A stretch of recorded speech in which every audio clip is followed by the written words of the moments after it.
My name is Scott Douglas. My name is Scott Douglas.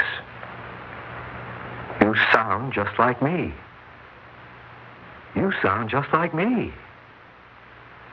You look just like me. You look just like me. One of us has got to die. One of us has got to die. Yes, but which one? Which one?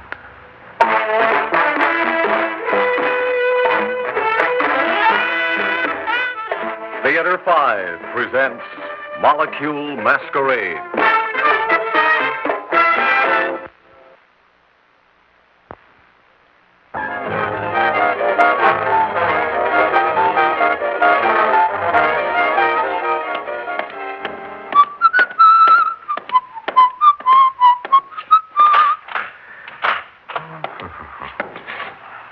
Mira? Hey, darling, you home? Mira, you in here? Didn't you... Scotty! Oh, my darling! Oh, Scotty, What? Scotty! Oh, Mira, for heaven's sake, what's the matter? Oh, when did you escape? How did you get away?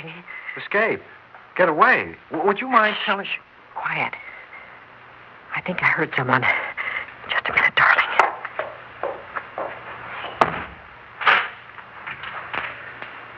Oh, there. Now we can talk. Oh, Scotty, I couldn't understand what had happened to you. I was so worried. I couldn't believe it. Mira, what are you talking about? Then you didn't kill the man in the blue turban in Cairo? Cairo? When? This morning.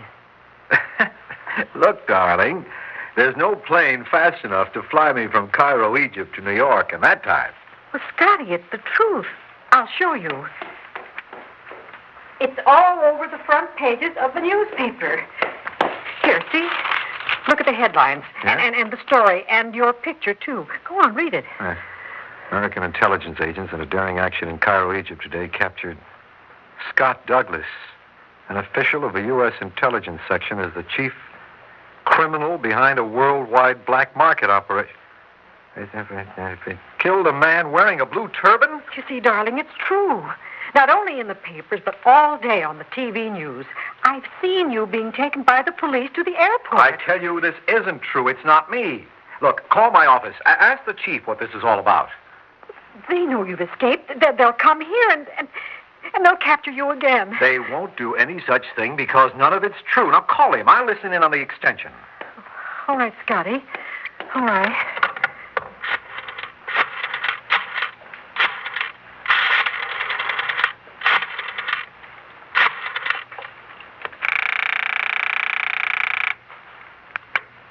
Intelligence headquarters. Mr. Enright, please.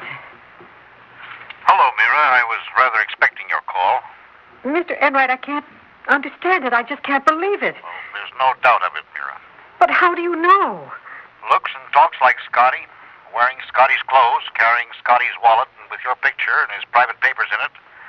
Small birthmark on the left arm, same blood type, same fillings in the teeth, and the fingerprints are exactly Scotty's. And to top it all off, Mira, I talked to him by phone. I'm sorry. I see. Thank you, Mr. Enright. Just one thing more, Mira. Scotty is due to land in about 3 hours. I'll send someone over in a while to pick you up. Thank you. Thank you. It's unbelievable. It's fantastic. Mira, Who are you? Who am are I? you? Yes. I'm your husband. I'm Scott Douglas. I'm going to call the police. No, stop it. I am Scotty. Look at me, Mira. I am your husband. No one can fool you. Look at me. Good Lord, Mira. Look. Here's my wallet.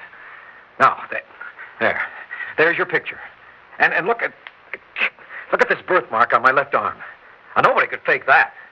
And fingerprints? I'll give you all you want. Have them checked any way you want. I am Scott Douglas. I am your husband. Then who is the other man?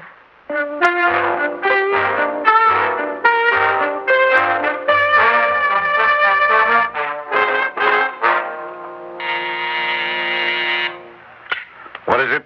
Plane from Cairo with Douglas aboard coming in, sir. Bring him in the moment he arrives. Yes, sir. Would you like a drink, Mira? No, thanks. Well, here they are.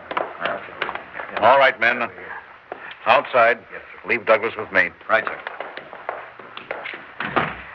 Hello, Scotty. Chief. Hello, Mira. Hello. I'll leave you two alone for a while. Thanks, Chief.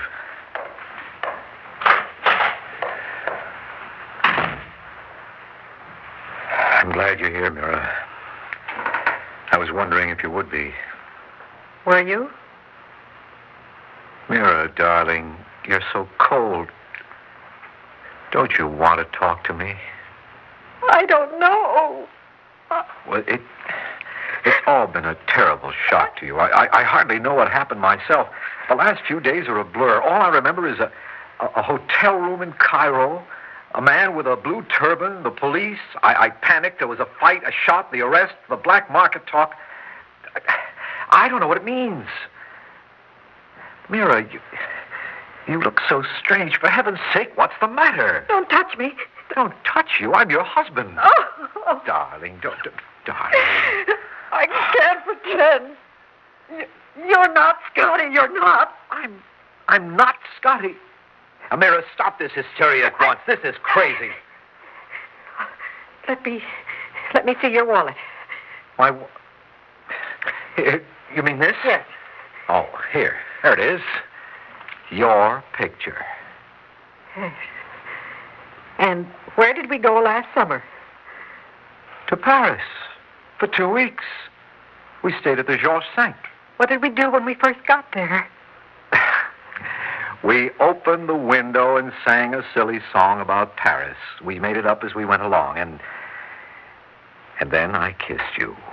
We were alone. No one could have seen. I don't know how you know these things. Now, you seem to be Scotty, and yet you were home. Mira, but I was You on were the plane. home. You saw that. All right, darling, if you say, take it easy, honey. Don't cry.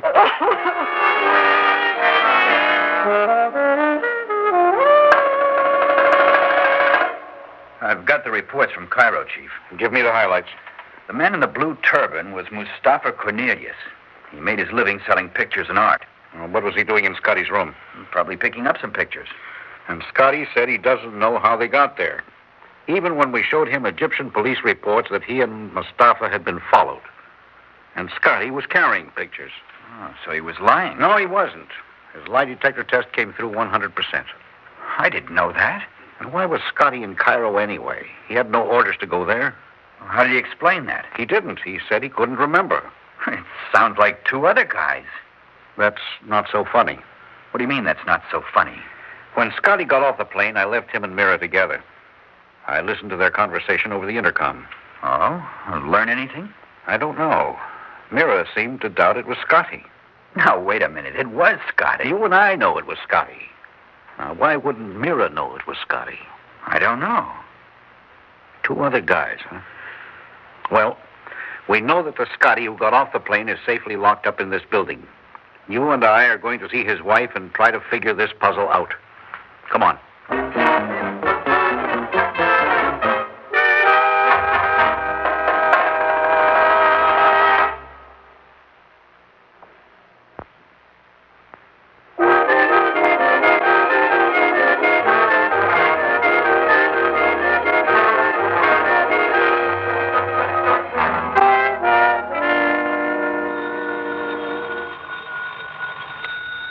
She doesn't answer, Chief.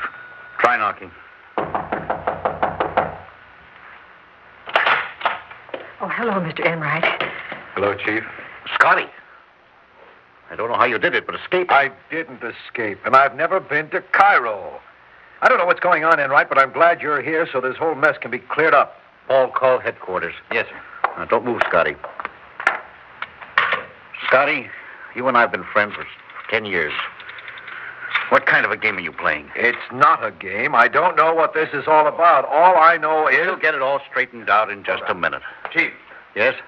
they say Scotty is still there, in his cell. What? Get them to put Scotty on the phone. Yes, sir. We'll get to the bottom of this pretty quickly now. That's right. Come on. Yeah. Chief wants to talk. Here he is, sir. Keep him covered. Hello? Yes, Chief. That you, Scotty? Yes, sir. I just wanted to be sure. Chief, what on earth is going on? You don't have to talk to me to be sure. Okay, Scotty. Scotty? Well, who are you talking to? To Scott Douglas, who got off the plane from Cairo this morning. But I'm Scott Douglas.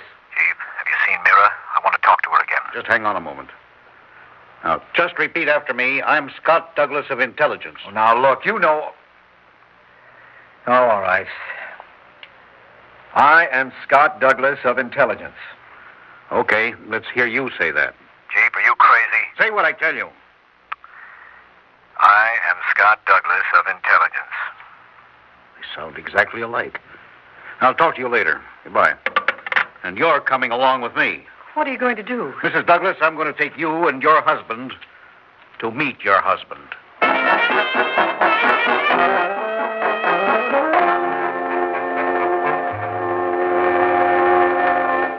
He's out here, Chief. Bring him in. Mira, Scotty, you stand over there.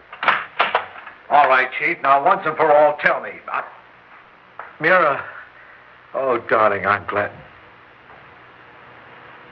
Good Lord. Mr. Enright, I can't believe it. It's absolutely incredible. He looks just like me. What is this? Chief, Have either of you two ever seen each other before? Every morning in the mirror. What kind of a gag is this? One of you two is an imposter. I will say this, the resemblance is fantastic. You, the one we had in the cell, we've got your fingerprints, teeth identifications, birthmarks, and so on, when you were arrested. They all verified that you are the real Scott Douglas. I've told you that all along. I'm Scott Douglas. Chief, whatever is We'll know who you are in a few minutes. We'll have the results of the fingerprint and identification check we had you take before I brought Scotty up from his cell. Yes? I've got the report, Chief. Well? Fingerprints, teeth identification, birthmarks, everything checks, sir. They're both Scott Douglas.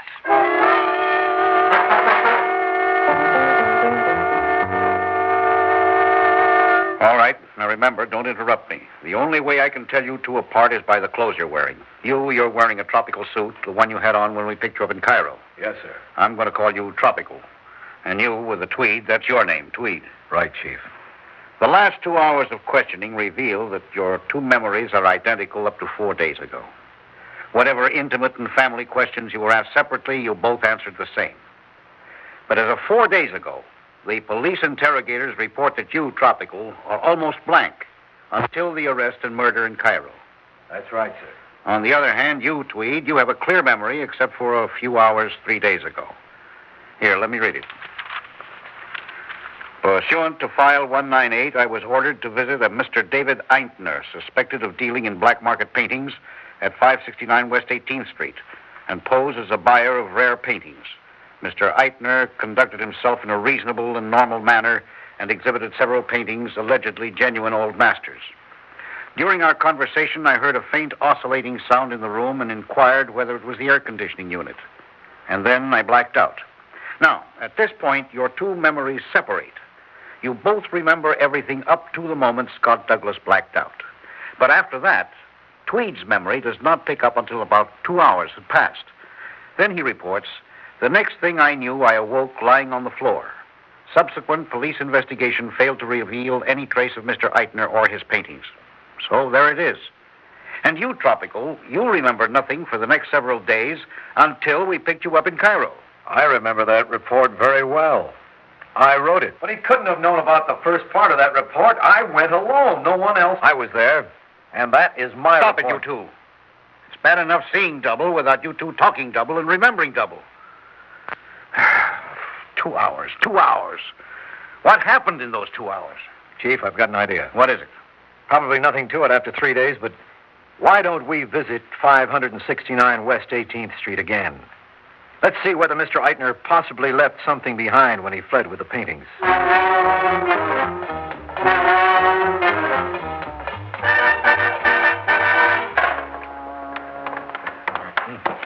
Thank you. This is the place. Well, it's pretty empty now. This is where he had several old paintings hanging on the wall. And this is where I was standing when I blacked out.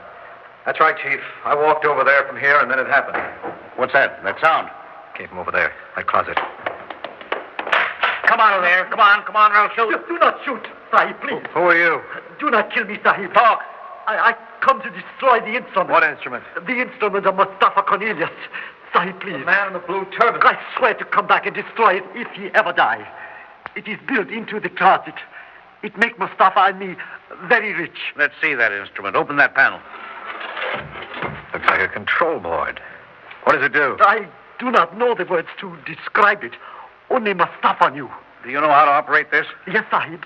Mustafa, show me. Show us what it does. Give me something. A picture, perhaps. There are no pictures here. Then a ring. A watch. Perhaps a shoe. Anything. Does this make any sense? Play along with him. Here's the ring and a watch. Yes, thank you, Sahib. I placed them in here and closed the door. I turn on the instrument. That's the sound I heard. He's right, Chief. The sound before I blacked out. Now what do you do? A moment, please. Ah, it is finished. Now, you see. There are now 2 watches. 2 rings. Let me see them. Oh, they're exactly alike. Even to the scratches. The dirt marks, everything. Let me see them. You're right. Identical, perfect copies. No, Sahib. Mustafa say all are original. Chief, look at this marking. Molecular duplicator. What did you say? Molecular duplicator? That's right. That means that somehow the molecules and atoms of the originals are perfectly duplicated. And we know that if somehow the atoms and molecules could be exactly arranged, you'd actually have 2 originals where only one existed before. Yes, Sahib. That is what Mustafa say. Does this machine work on living things? Dogs, birds, human beings? It has worked on a dog, Sahib. Mustafa, he had a dog. He liked so much, he made himself another dog like it. But the dog, I do not know which one of them. The dog, he died. Very horribly, Sahib. What do you mean, died horribly? One day, about a month after the first dog becomes 2 dogs, one day, the dog, he bark and whine. It is an agony, Sahib. And before my eyes, I do not know how to say, it is disappear.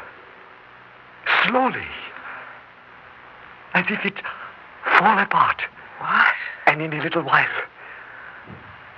there is nothing left. Nothing. Molecular disintegration. On living flesh, the effect of the machine lasts only a limited time. Chief, one of us has got to die. One of us has got to die. Yes, but which one? Which one?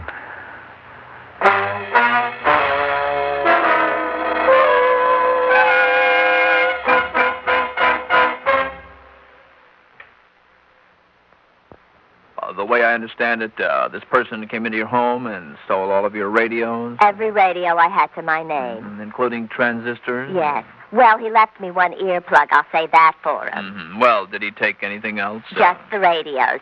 And a couple of pieces of fruit. I see. Well, what... A banana and 2 Cadota figs. I don't deny him the fruit. No. Are you and your husband going to replace the radios? Well, we'll have to. Arthur is late for work because he has no radio to keep reminding him of the time and traffic conditions. I have nothing to keep me company while I work around the house. I can imagine. We have a 10-room house. We had a radio in every room. Then he stole all 10 radios? 11. 11? He also stole the car. Who listens to radio? Only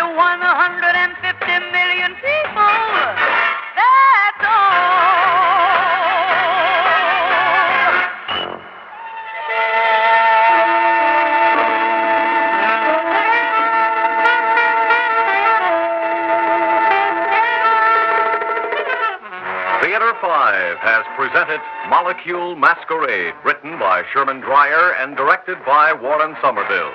In the cast, George Petrie, Vicky Bola, Louis Van Ruten, Peter Fernandez, and James Monks. Audio engineer Neil Pultz. Sound technician Ed Blaney. Script editor Jack C. Wilson. Original music by Alexander Vlastotsenko. Orchestra under the direction of Glenn Osser.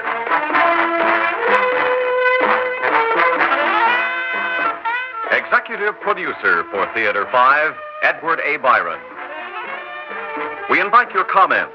Write to Theater 5, New York 23, New York. This is Fred Foy speaking.